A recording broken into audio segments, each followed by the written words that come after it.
Welcome to the shop. In today's video, I'm going to be making the metal part of a glass, metal, and wood sculpture. So here goes. First thing that I do is find zero. I'm using a Heimer indicator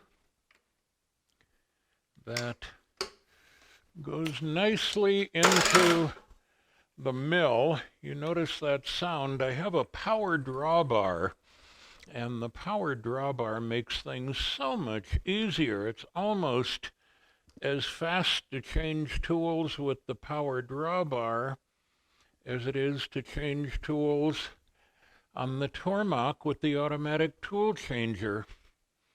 Makes it really, really fast. So I don't know if you can see over here, but the Heimer indicator works in X, Y, and Z. I'm currently not using it for Z because the Bridgeport doesn't have, it's only a 2-axis, it doesn't have a Z-axis. And when I need Z-axis measurement, I use a different strategy. So now I've defined the left front corner as 0, and I'm going to start making my part by aligning, just using a little piece of aluminum here. So now I've aligned my part. Don't really care much about where Z0 is at the moment, and going to be turning on the servos, and then just as a kind of a sanity check, just manually going over here and just tell it to go to 0, just as a kind of a manual sanity check. So first thing is going to be to drill some holes, and I don't use a drill chuck. I use collets. I use collets for everything, and I use stubby drills. The combination of a stubby drill and a collet means that I don't have to constantly be moving the knee up and down, because the drills are about the same length as the milling cutters and everything goes in a collet, so the vise pretty much stays at the same working height for almost every operation. I do have an electric control for rapid Z on the knee, so it's not that horribly bad, but still, you know, it's always nice to have things work a little bit easier. So the control computer for the Bridgeport is a Windows computer. I upgraded the control system. It originally had an Analam control on it, but when the Analam control died, the Analam control was totally obsolete, company out of business, parts unavailable. And when the Analam control died, I just replaced it with modern electronics and a Windows computer. So I can go on the network here and get my program that was created in toolpath on my main computer in my office. So the first step here, I'm going to be drilling some holes on the blank. And I'm using a mist coolant system.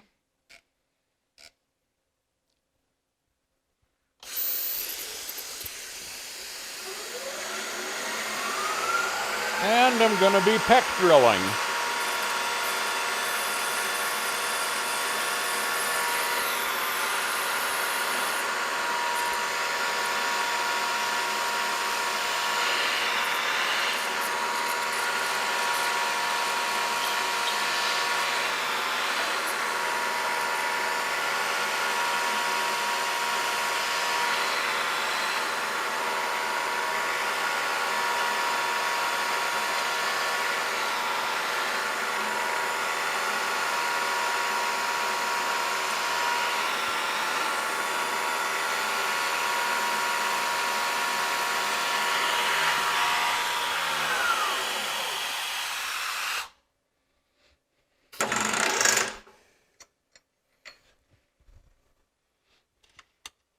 like to keep all of my drills and milling cutters and everything right to the side, easy to reach for, fast to get set up. In the next operation, I'm going to be cutting some holes, and once again, very, very fast loading of collets. So let's go over here. I'm checking my listing here on the G code to make sure that I have the correct tool installed. And for this operation, I'll set the Z height, set the Z0 by having the tool in contact with the workpiece. I've now set my 0 at the top of the part. And for this application, it's only 1/4 inch material, and I believe I can safely do it in one pass. This is the roughing pass. And so I probably don't need to care. I just poke the tool all the way through.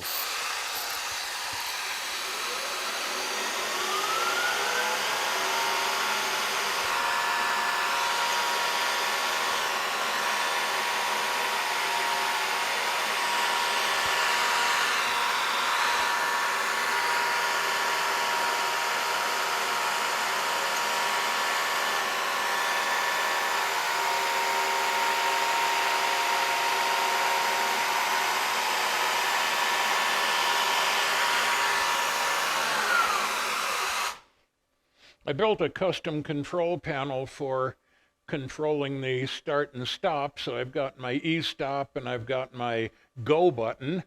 And in some cases, the go button makes it pretty convenient to do what I need to do. So now I've got these holes.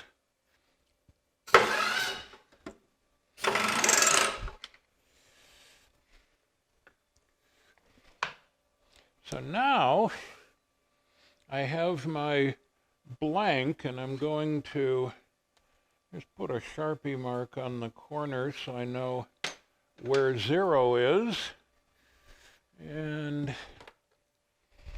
get my hand deburring tool, because in the next step I'm going to be making a tooling plate.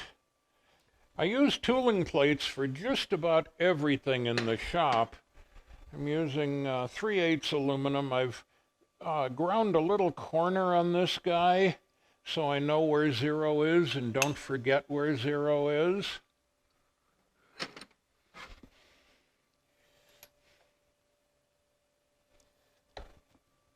So I'm going to be drilling and tapping some holes to hold the part in place while I do the next operations.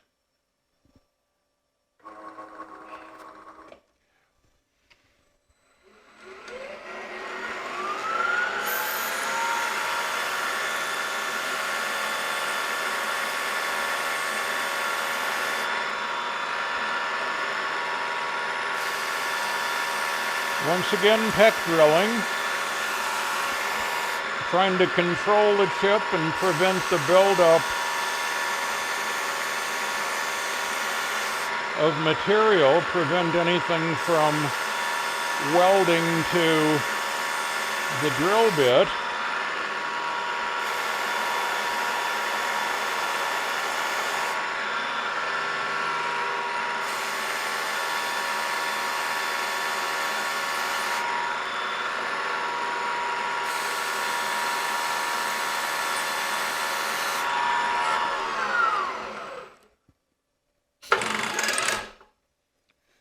Okay, let's get the drill out, and then the next operation, I'm going to be power tapping on the Bridgeport. I don't use any kind of fancy tapping head.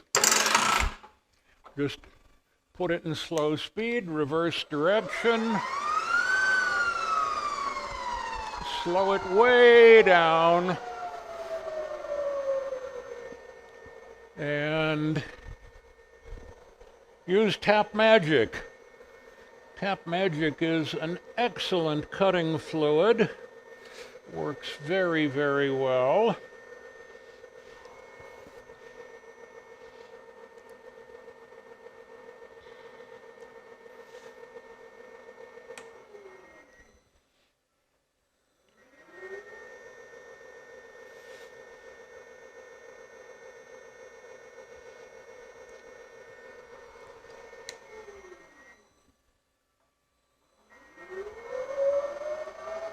And probably go a little faster on this.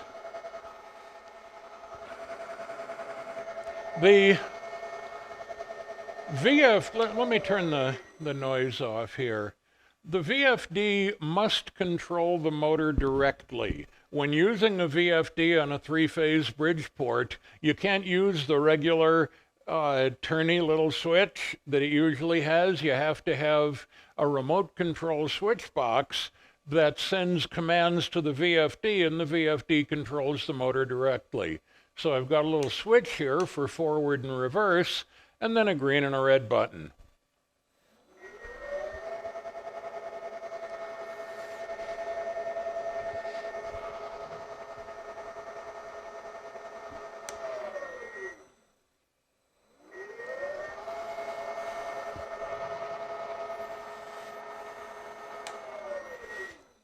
Power tapping works extremely well on the Bridgeport, and I've tapped hundreds, maybe thousands of holes without having a problem, without breaking a tap.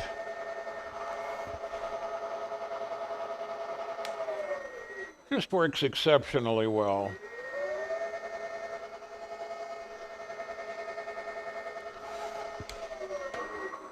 And fast, too.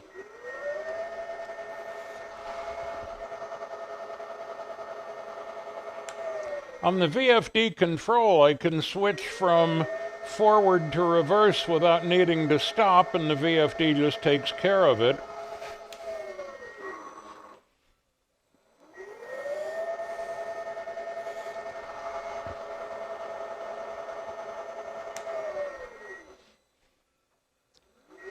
When I'm going,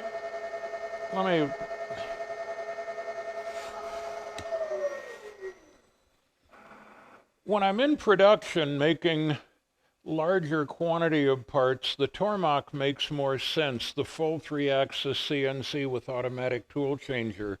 I'm making one part here, and it's a lot easier to set up the tool path for the 2-axis, and a lot more comfortable doing the first part, because with a 3-axis CNC, you push the button and it's going to go do what it's going to do. And if your tool path is bogus, or if you've got another problem, it's going to go bad before you can hit the stop button, even if you have your finger on the stop button. With 2-axis, about the only thing it's doing is moving an XY, and I can always control the Z by hand.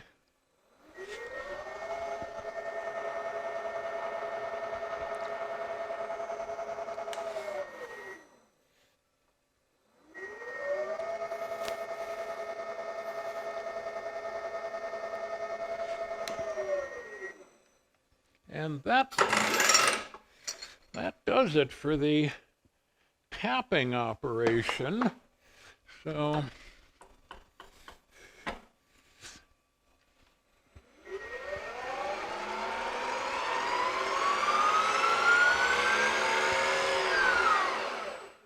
notice how fast the motor came down from full speed and went when I turned it off and just ramped itself down to 0.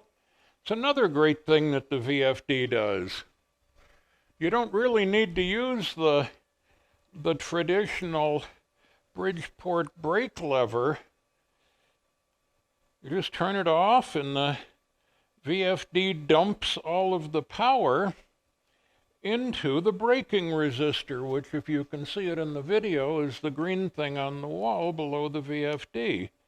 So now I'm deburring the tooling plate. Clean that guy off.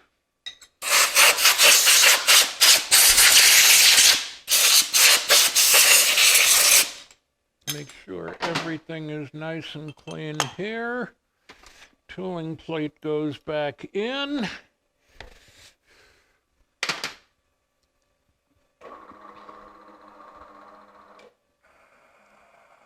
Jog over into the load position. Look at the Sharpie mark on my part.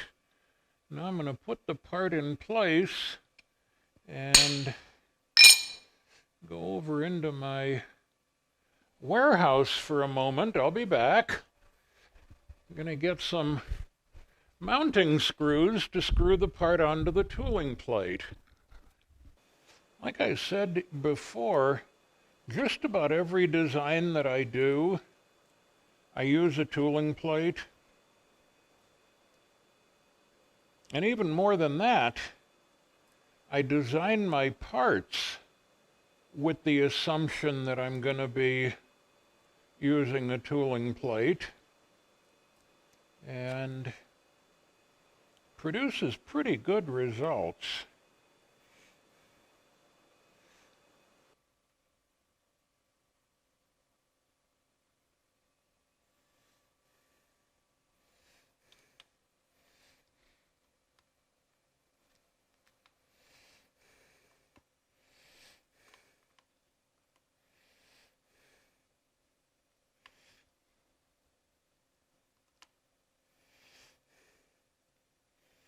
So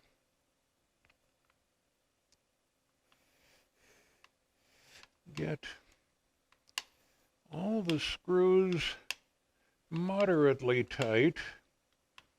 Don't want to get them too horribly tight because that is a kind of a finished surface, and no, I don't have room for a washer. So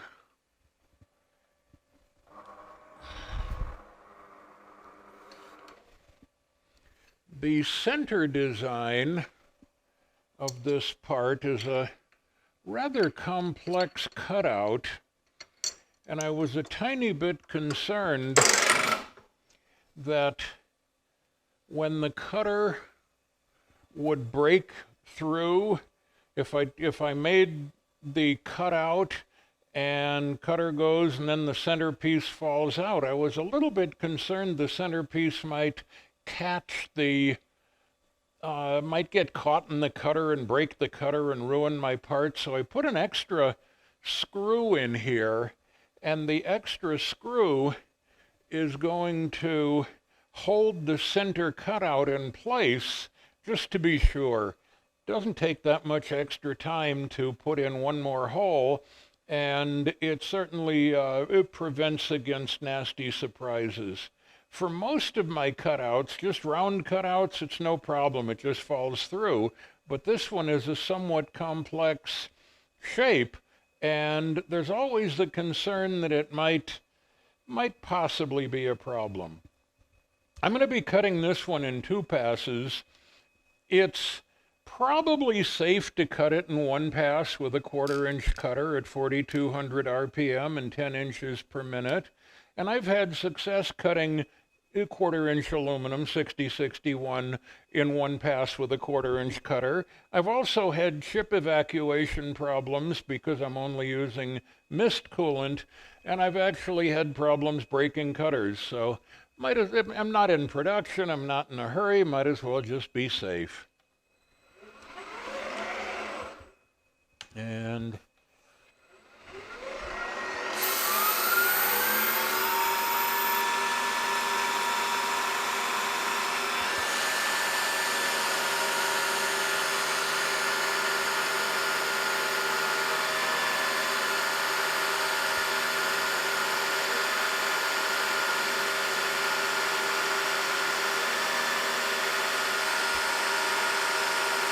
yes, I did verify in the CAD design that the cutter would clear the screw heads.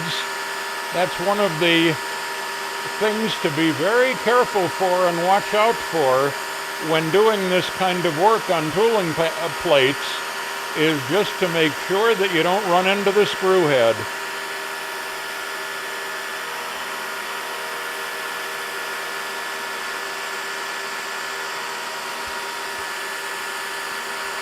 when I'm doing production and I care about cycle time, I'll optimize feeds and speeds, looking at the published values, doing my own experiments, and trying to come up with the fastest possible cycle time. For this work, I'm only making one.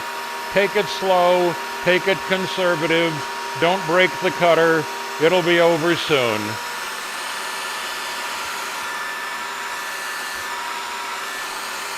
Okay, now looking at the DRO and going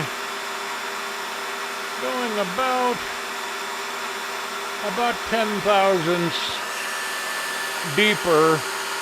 The material is 1/4 inch material, so I'm going down 260, and this pretty much guarantees that I get through it, because a lot of 1/4 inch material isn't precisely 250. You get what you get. Mill tolerance.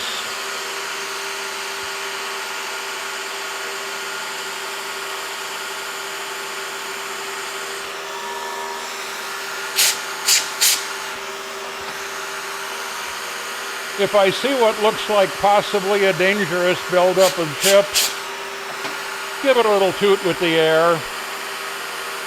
I do watch this stuff and pay attention. I don't usually walk away from my CNC when it's running, unless it's a program on the Tormach that's very well tested, and I've already made several parts, and I'm confident that nothing unexpected is going to happen.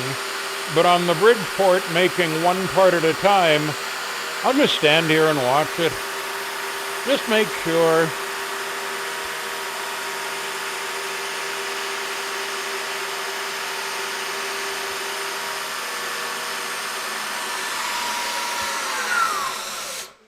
Now, because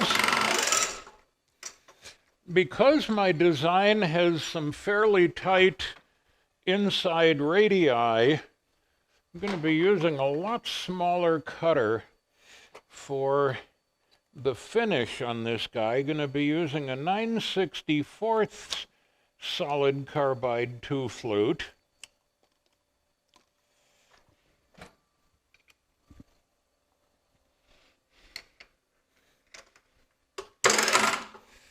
And move over to an area where I can set 0. I'm going to set my Z0 for the tool tip. Then I'm going to go over here to the finish tool path. And that does not look right. I loaded the wrong.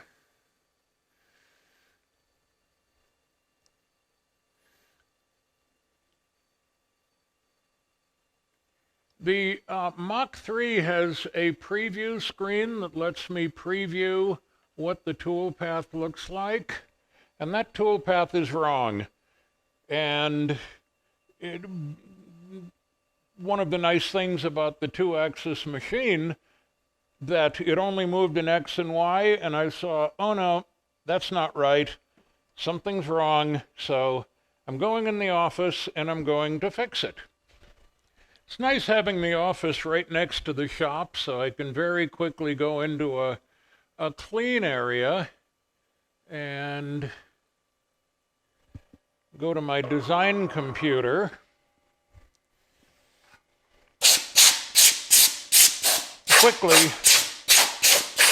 Quickly fix a problem. Something else I do when I'm just trying to be careful, if I'm concerned in any way, I can run the program with the Z-axis up and just kind of do a rough sanity check that, yeah, that kind of looks like it's reasonable. And then once I've convinced myself that, yep, looks safe, stop the program, rewind, and then start it for real.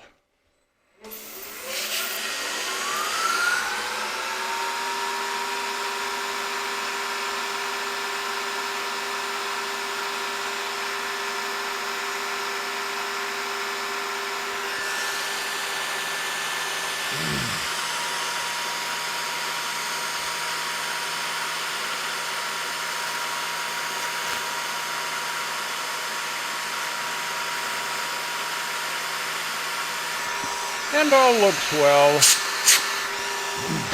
I'm leaving about 15 thousandths between the rough pass and the finish pass.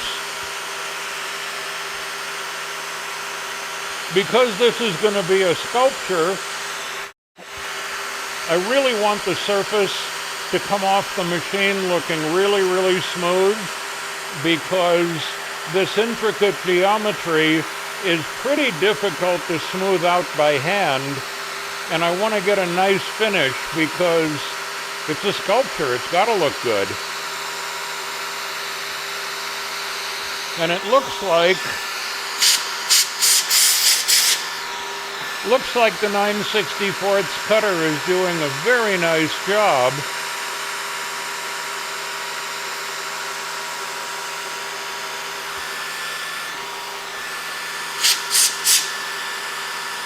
Got some tight inside corners here.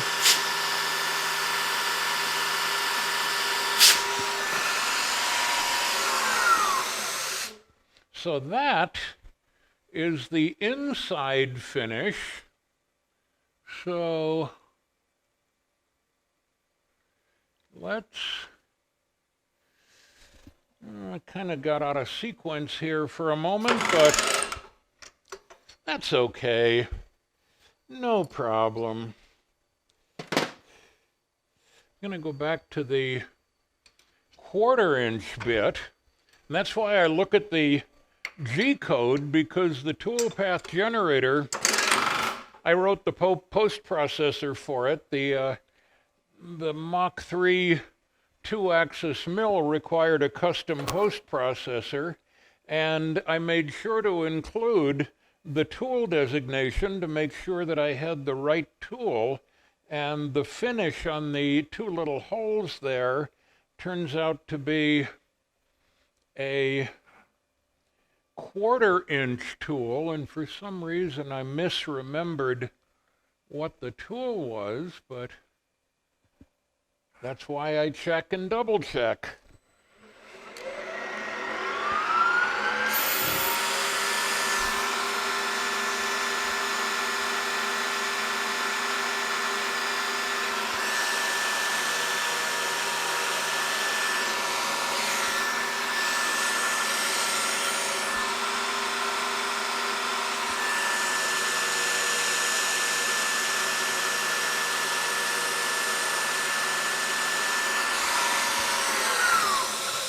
And it wasn't really that bad getting out of sequence, because the outside, let me get my outside toolpath going here, look at it, kind of a bit of a sanity check to verify that it looks reasonable. And then, just to demonstrate here, even though I'm highly confident that everything's going to be fine, I'll do my sanity check on the part with the z-axis clearing, and just kind of eyeballically examine that, yes, this looks reasonable, it doesn't look insane. The part that I'm making is going to have a fairly thin finished rim, which is why I used that large number of hold-down screws, because in these sculptures, when the sections start getting thin, it's real easy to get distortion, get things out of control. I think it's sane. I think I'm not going to have a problem. So I'm going to rewind the G code back to the starting location. And I'm also going to do this one in 2 passes.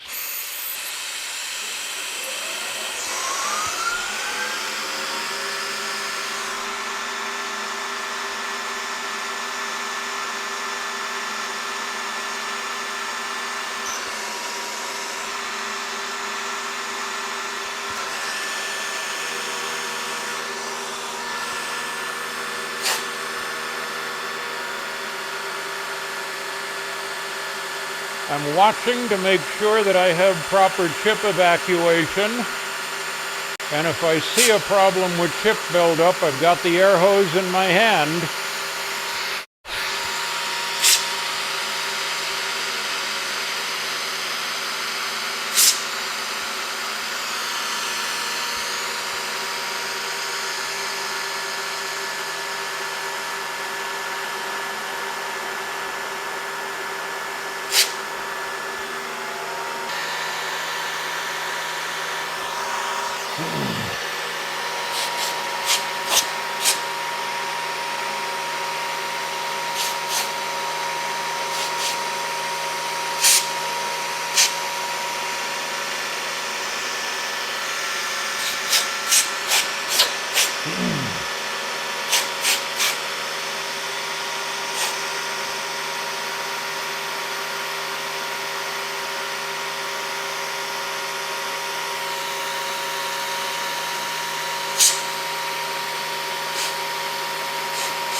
Okay.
These 1/4-inch cutouts can be sometimes a little bit challenging, but this one appears to have worked correctly. Now I'm going to be going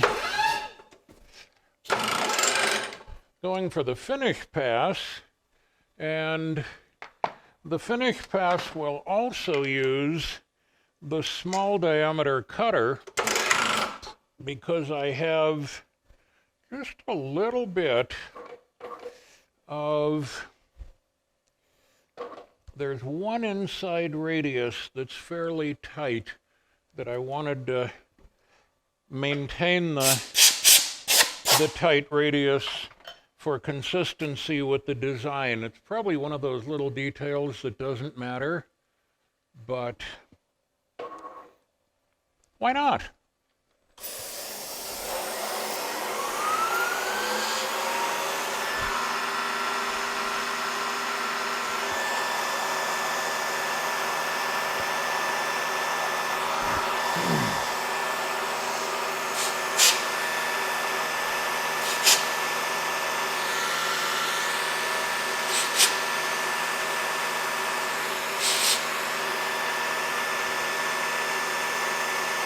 I'm using climb milling for the finish pass because it produces a better surface finish. I'm only taking 15 thousandths, and climb milling I haven't had a problem with on finish passes. Of course, for the rough pass, I'm cutting a slot, and so it's pretty much climb and conventional are kind of irrelevant terms when doing slotting.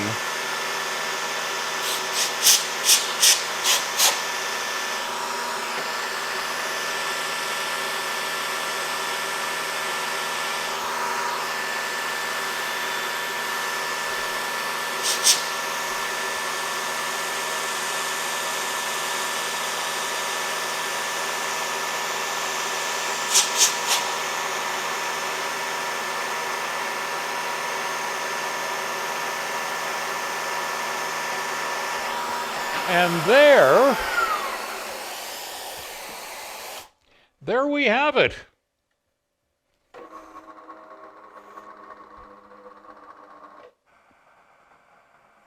Successful completion of a sculpture base.